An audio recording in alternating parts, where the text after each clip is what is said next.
সময় কাটাই আমি আমার শ্বশুরের সাথে, ভালো সময় কাটাইতেছি, এনজয় করতেছি।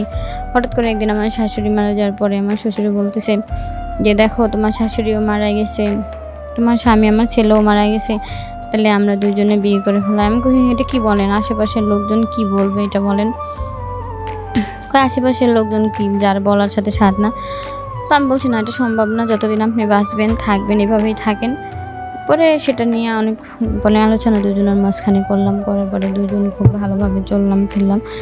এখন দেখি যে আসলে দুজনের ভিতরে আন্তরিক একটা সম্পর্ক হয়ে গেল। কারণ আমার শ্বশুরে প্রত্যেকদিন রাত্রে আমার ঘরে আসে, আমার সাথে এনজয় করতেছে, আমার সাথে সবসময় থাকতেছে, করতেছে, তো নিজের একটা আনসন্তোষ লাগতেছে।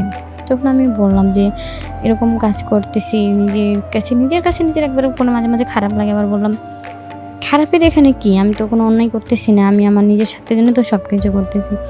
এই জগতে তো স্বার্থ সব কিছু। সে তার স্বার্থের জন্য আমার কাছে আসছে, আমি আমার স্বার্থের জন্য আমি তার কাছে গেছি। পরে এটা নিয়ে অনেক সময় করলাম। আসলে দুজনের মাঝখানে একটা সম্পর্ক হয়েছে, সেটা হচ্ছে দুজনের কাছাকাছি যখন আসি, দুজনের কাছাকাছি যখন বসি, তখন নিজেদের মধ্যেই একটা আনন্দ লাগে যে আসলেই হ্যাঁ, এটা নিজেদের মাঝে একটা আনন্দ হচ্ছে।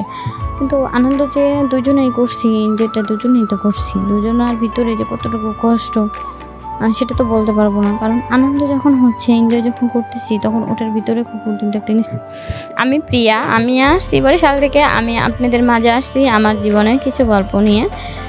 তো আমি যে গল্পটা বলবো সেটা হয়তো অনেকের জীবনের সাথে আছে, কারণ আমার জীবনে যেটা ঘটেছে আমি সেটাই আপনাদের বলতেছি।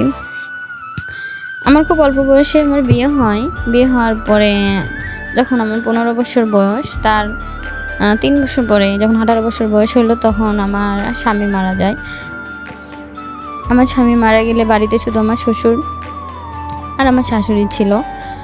তো সেই সময় আমি বলছিলাম যে আমি এখানে আর থাকতে চাই না, কারণ যেহেতু আমার স্বামী নাই, আমার হবে 18 বছর বয়স, সেই জায়গায় আমি কী করে এখানে থাকবো। তো আমি যখন চলে আসতে চাই, তখন আমার শ্বশুরে বলে, দেখো মা, আমার তো আর পোলা নেই যে আর বিয়েটে করে বেটার বউ থাকবে। আমরা পুরোপুরি যতদিন আসি ততদিন তুমি এখানে থাকো। এখানে থাকলে তোমারও একটু ভালো লাগবে, আর আমার মনের ভিতরেও একটু শান্তি হবে যদি তুমি এখানে থাকো। পরে বললাম যে দেখেন বাবা, আমি কি করে থাকতে চাই বলেন, কারণ আমি তো একটা জোয়ান মেয়ে। আর যেহেতু পরে বলছে সমস্যা নাই। তো এরকম করে আরও কয়েকটা মাস থাকি। থাকার পর আমার শ্বশুরের সাথে একটা ভালো আমার সম্পর্ক হয়ে গেল। পরে আমার শ্বশুর বলতেছে, দেখো আমার ছেলে মারা গেছে, তাতে কি হয়েছে, যদি ছেলের কাজটা আমি তোমাকে করে দিই তাহলে তোমার এখানে থাকতে সমস্যা কি, আমি মারা গেলে ধরো তোমার সব কিছুই হবে। তো আমি ভাবলাম আসলেই তো, সে যদি মারা যায় তাহলে আমি আর একটা বিয়ে বসতেও পারি, আর জমি জমা সব কিছু আমার হবে। এটা ভাইবা আমি তার সাথে একটা আন্তরিক সম্পর্ক গড়ায় তুললাম। আন্তরিক সম্পর্ক গড়া তুলতে সময় যায়, দিন যায়, এরকম করে কাটতে কাটতে অনেক দিন হয়ে গেল। আসলে বুঝে উঠতে পারি না যে আমি কী করব, কী করা আমার উচিত, যে এই কাজটা করলে আমার ঠিক হয় কি না, এই কাজটা করলে আমার কি হবে, এটা আমার উচিত করা হবে কি না, এটা খালি সবসময় ভাবতাম। তো সময় কাটাই আমি আমার শ্বশুরের সাথে, ভালো সময় কাটাইতেছি, এনজয় করতেছি। হঠাৎ করে একদিন আমার শাশুড়ি মারা যাওয়ার পরে আমার শ্বশুরে বলতেছে যে, দেখো তোমার শাশুড়িও মারা গেছে, তোমার স্বামী আমার ছেলেও মারা গেছে, তাহলে আমরা দুজনে বিয়ে করে ফেলাই। আমি কই এটা কি বলেন, আশেপাশের লোকজন কি বলবে এটা বলেন। আশেপাশের লোকজন কি, যার বলার সাথে সাথ না। তো আমি বলছি না, এটা সম্ভব না, যতদিন আপনি বাঁচবেন থাকবেন এভাবেই থাকেন। পরে সেটা নিয়ে অনেক আলোচনা দুজনের মাঝখানে করলাম, করার পরে দুজন খুব ভালোভাবে চললাম ফিরলাম। এখন দেখি যে আসলে দুজনের ভিতরে আন্তরিক একটা সম্পর্ক হয়ে গেল। কারণ আমার শ্বশুরে প্রত্যেকদিন রাত্রে আমার ঘরে আসে, আমার সাথে এনজয় করতেছে, আমার সাথে সবসময় থাকতেছে, করতেছে, তো নিজের একটা আনসন্তোষ লাগতেছে। তখন আমি বললাম যে এরকম কাজ করতেছি, নিজের কাছে নিজের একবারে কোনো মাঝে মাঝে খারাপ লাগে। আবার বললাম খারাপের এখানে কি, আমি তো কোনো অন্যায় করতেছি না, আমি আমার নিজের স্বার্থের জন্য তো সব কিছু করতেছি। এই জগতে তো স্বার্থ সব কিছু। সে তার স্বার্থের জন্য আমার কাছে আসছে, আমি আমার স্বার্থের জন্য আমি তার কাছে গেছি। পরে এটা নিয়ে অনেক সময় করলাম। আসলে দুজনের মাঝখানে একটা সম্পর্ক হয়েছে, সেটা হচ্ছে দুজনের কাছাকাছি যখন আসি, দুজনের কাছাকাছি যখন বসি, তখন নিজেদের মধ্যেই একটা আনন্দ লাগে যে আসলেই হ্যাঁ, এটা নিজেদের মাঝে একটা আনন্দ হচ্ছে। কিন্তু আনন্দ যে দুজনেই করছি, এনজয়টা দুজনেই তো করছি। দুজনার ভিতরে যে কতটুকু কষ্ট সেটা তো বলতে পারব না। কারণ আনন্দ যখন হচ্ছে, এনজয় যখন করতেছি তখন ওটার ভিতরে খুব কিন্তু একটা জিনিস ফিল করতেছিলাম। যখন এনজয় করতে, করতে নিজেদের মধ্যে খুব একটা গভীরতা হয়ে গেছে। গভীরতা একটা সম্পর্ক হলো। তো সম্পর্কটা কিন্তু দুজনের মাঝের জন্যই হইছে। কারণ আমি যদি না চাইতাম তার সাথে আমার সম্পর্ক হইতো না, বা সে যদি না বলতো তার সাথে এতটা গভীরতা আমি করতাম না। কারণ এনজয় করলে দুজনারই ভালো লাগছে। এনজয় করছি দেখে দুজনারই মন মানসিকতা অনেকটা লাগছে। আর যদি না করতাম তাইলে তো আর এত মন মানসিকতা লাগতো না।